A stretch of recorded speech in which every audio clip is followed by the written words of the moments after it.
Hi, இன்னைக்கு voltage current அப்படிங்கிற difference இன்னும் கூட நிறைய பேருக்கு கன்ஃபியூஸா இருக்குது. அது என்னங்கிறத இன்னைக்கு பார்க்கலாம். ஸோ இதுதான் ஒரு பவர் கேபிள். பவர் கேபிள் தான் வோல்டேஜ் கரண்ட் அப்படிங்கிற கான்செப்ட் ஒர்க் ஆகும். இப்போ இந்த ரோடு தான் ஒரு பவர் கேபிள் அசியூம் பண்ணிக்கோங்க.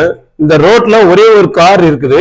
இது எலக்ட்ரான்ஸ். இந்த எலக்ட்ரான்ஸ் எவ்வளவு ஸ்பீடுல இந்த ரோட்ல போகுது, அந்த ஸ்பீடு அதுதான் வந்துட்டு வோல்டேஜ் சொல்றோம். சரிங்களா? இப்போ நம்பர் ஆஃப் கார்ஸ் இருக்குது. இப்போ 3 ட்ராக்லயுமே கார் இருக்குது. ஸோ இதெல்லாமே எலக்ட்ரான்ஸ்.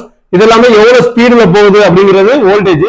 எவ்வளவு கார்ஸ் போகுது, 3 கார் போகுதுல, 3 கார் போகுது அப்படின்னு அதுதான் ஆம்பியர், அதுதான் கரண்ட் சொல்றோம். ஸோ ஒரே ஒரு கார் மூவ் ஆக போகுது அந்த ட்ராக்ல, அது எலக்ட்ரான்ஸ் மூவ் ஆகுது. அட் வாட் ஸ்பீட், என்ன ஸ்பீட்ல போகுது அப்படிங்கறத வோல்டேஜ் சொல்றோம்.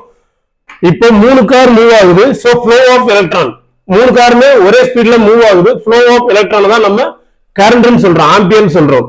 ஸோ ஒரு கார் மூவ் ஆச்சுன்னா லோ கரண்ட். இதே 3 கார் 3 ட்ராக்ல ஒரே ஸ்பீட்ல போச்சு அப்படின்னா அது high current. So number of electrons வந்துட்டு எவ்வளவு மூவ் ஆகுது, எவ்வளவு ரேட்ல மூவ் ஆகுது, எவ்வளவு குவான்டிட்டியில மூவ் ஆகுது அப்படிங்கறத கரண்ட் சொல்றோம். எவ்வளவு ஸ்பீட்ல மூவ் ஆகுது இந்த கார் அப்படிங்கறத வோல்டேஜ் சொல்றோம். தேங்க்யூ.